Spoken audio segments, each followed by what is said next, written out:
Back again, huh? Okay, so I guess I kind of promised. But before I tell you all about Roger, I have to fill in a few details. Don't worry, we'll get there. So, where do I start? Oh, I know. Okay, so I'm driving home from Grammy's just after finding out about Daisy. My cigarette holder is safely tucked away in my satchel, and I had to stop for gas. So I filled up about half a tank, and as I went to pay, I suddenly thought, I'd better get myself some cigarettes. You know? Just so that if I ever wanted one, they'd be there. So I picked up a pack, the same brand as Graham, and a lighter. 'Cause, you know? Then I drove home. Okay, so this isn't strictly relevant, but I want to kind of close that chapter on the start of my journey. What journey? You ask. You'll see. So I got home, unpacked, called Mom, called Graham, took a shower, wrapped myself up in my pink fluffy robe and slippers, ate dinner, and flopped down on the couch with a glass of wine. Then I looked at the pack of cigarettes and my lovely cigarette holder, sitting forgotten on the living room table in front of me. I suppose you'd say this was a profound moment, a turning point. I began to ask myself, was that real? Was I actually Daisy Cartwright reincarnated? And what did that mean anyway? I still couldn't quite accept it, but I could test it. That's what I told myself anyway. So I opened the pack, took out a cigarette, and slotted it into the holder. The sense of it was kind of strange, exciting, and oddly familiar. I kind of felt like I was watching myself, much in the same way as I had watched Daisy. It was weird. I took it to my lips and lit up. Yes, I still liked it. It was both thrilling and relaxing at the same time. So decadent. Isn't that a great word? Decadent? So, okay, I thought. Then I thought, shit, I'm gonna need to get an ashtray. Now skip forward a couple of months to Christmas. By arrangement, I usually spend Christmas with my folks and New Year's with Grammy. So by this time, I was probably smoking maybe 2 or 3 cigarettes every night, but I guess I still didn't really consider myself to be a smoker yet. At least, not officially. And it wasn't that big of a deal to quit for a couple of days over Christmas, so my folks didn't need to know. We had a great time. You may have gotten the wrong impression of my mom earlier, but she's really great. It's just a thing with her and Graham. Sometimes they bump heads. You know? And Dad is my hero. He's my rock. I'm his princess, so yeah, Christmas was great. But I will admit that the very first thing I did when I got home Boxing Day was light up. Anyway, then New Year's at Grammy's. Of course, Graham was already in on my little secret, so I took my cigarettes with me. Holiday traffic was pretty bad, so I got in late. But Grammy was so glad to see me. There was wine on the table, and we sat and we smoked and talked about stuff. I told her all about Christmas. It was lovely. We stayed up past midnight, toasted the new year, then went to bed, more than a little tipsy. After breakfast on New Year's Day, Grammy asked me, "So, what would you like to do today, honey?" We were still sitting at the breakfast table, enjoying an early morning cigarette, and I thought for a moment, then replied, "Want to hypnotize me?" Grammy was a little taken aback. "Any particular reason, honey?" she asked. "I guess I'd like to learn a little more about Daisy," I explained. "I mean, we know how she died, but I think I'd like to know how she lived." Grammy nodded understanding immediately. "Okay, sweetheart," she said. So we finished our cigarettes, and just as I started heading for the living room, Grammy stopped me and said, "Not that way, honey. Today we take this into my office." "But I thought we'd snuggle up like last time," I said. "We don't want to make that a thing, sweetheart," she said. "You don't want to fall into a trance every time we snuggle, do you?" Actually, I thought that sounded pretty cool, but I replied, "I guess not." Grammy's office is at the front of the house, just off the hallway. I had been in there many times, but never as a, you know? So you might expect the office to look very austere, with wood-paneled walls, shelves full of books, and an enormous grandfather clock ticking away. But you'd be wrong. Grammy's office is surprisingly modern, quite minimalist, very feng shui, you know? She has a small desk where she keeps her laptop, A couple of discreet plants, a small table, and the big chair. I guess it's kind of anachronistic considering the modern furnishings. It's a big red leather wingback chair. Grammy's had it as long as I can remember. There was something different about it, though, I just had it reupholstered. Grammy said. You get to be first to try it out. I'm honored, I replied, taking a seat. It is a beautiful chair. I sank into its warm embrace with a sigh. Wow, I said. Grammy chuckled. You know, when you were about 3 or 4, your mom and I were talking, and you just disappeared.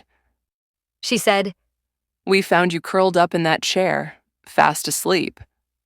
I guess I was too young to remember. I smiled. Okay, Grammy began. time for a little hooey. She held out her hand, presenting my cigarette holder, which she must have picked up in the kitchen. We want to find Daisy, She said. and this clearly represents your connection with her. She placed it on the arm of the chair beside me. Just rest your hand on it, dear. She told me. Let it guide you. I put my hand on my cigarette holder as she instructed. Then I asked, what if I can't let go? You know? Like last time? Grammy smiled wisely. Baby, you did let go last time. She said. You did really well. That memory will help you let go now. I guess I must have looked confused, so she added. Trust me, Zoe. You've got this. I sighed. Okay. I let myself get comfortable and looked up at Grammy expectantly. So, just like last time, honey, Grammy said. deep breath. Let it out slow. Close your eyes and try to remember that feeling. The feeling of warmth, of comfort, of letting go. I closed my eyes and tried to remember. Grammy's arm around me, my head resting on her shoulder. Her body so close, feeling so safe, so comfortable, so loved. That's it, baby. Grammy said smoothly. Just let that moment take you. I think I must have smiled softly as the feelings came flooding back. And Grammy began to speak, calmly and rhythmically, guiding me. My body became heavy. My thoughts became soft. And I let go and drifted away. Focus on Daisy. Grammy's voice echoed in my mind. Daisy. Time gets a little weird when you're hypnotized. I have no idea how long I drifted in a kind of void. It felt like a long time, but it may have been moments. Then I heard music. Okay. I didn't exactly hear music. I mean that I got the sense of something I recognized as music. You know? This is really hard to explain. Anyway, there was music. Somewhere. And I followed it. It was a party. There was music and people were dancing and generally having a good time.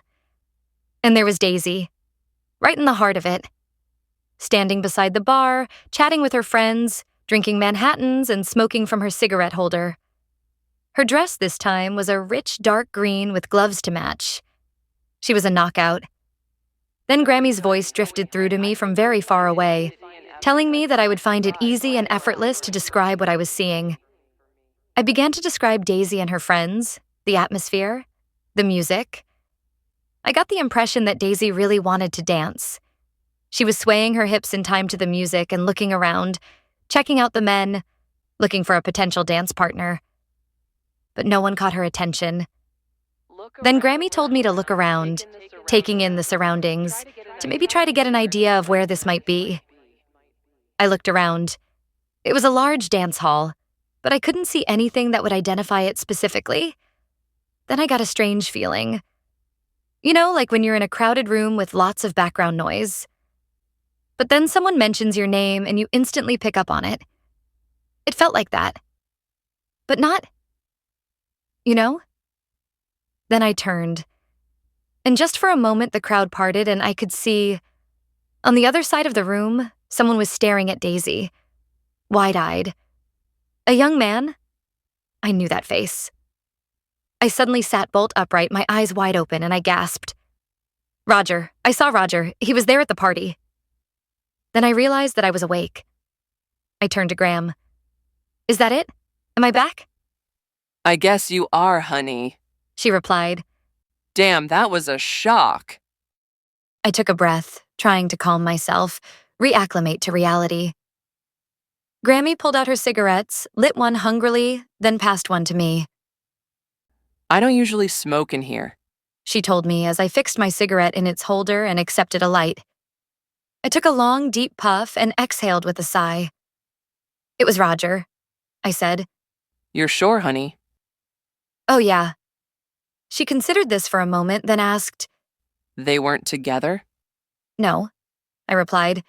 I get the feeling like maybe they hadn't met each other yet. You know? Grammy nodded. I began to wonder, was that the night they first met? That look in Roger's eyes? Was it love at first sight? Then another thought occurred to me. Hey, Graham, do you think Roger might be out there somewhere? You know? Reincarnated? I asked. I think that's very likely, honey. Grammy replied. That thought set my mind racing. What if I met him? Would I know him? Would I even recognize him?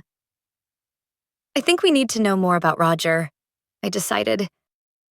Grammy smiled. Already way ahead of you, sweetie. She said. She retrieved her laptop and woke it up. I've been doing a little digging the last few months. She told me. Just out of curiosity, I've learned quite a bit about Roger St. Clair. He was quite a catch. She opened up a folder and read me the highlights. Roger Corbin St. Clair, born 1904, November 14th, 6 months or so after Daisy. Son of Robert and Elizabeth St. Clair. He also had a younger sister named Dorothy. He was bright, artistic, and gifted with an easy confidence of the privileged. His family made their fortune before the Civil War, and even though he had dropped out of Yale before finishing his law degree, his future was always looking good. He returned to Charleston in 1927, and it seems that he fell for young Daisy Cartwright hard. He pursued her relentlessly, but she kept him stringing along for several months before accepting his advances. My impressions of Daisy made me think that she was playing games with him. You know? Relishing the attention. So, do you think we'd recognize each other? I asked. If we met? Not really, honey, Grammy replied. You'd both be completely different. But I think you'd probably be drawn to each other in some way. Fate has a way of working these things out. Now that, I said mockingly, is what my mom would call hooey. Grammy smiled enigmatically. I guess we'll see. She said. I had one more question. Hey, Graham, do you know how to make a Manhattan?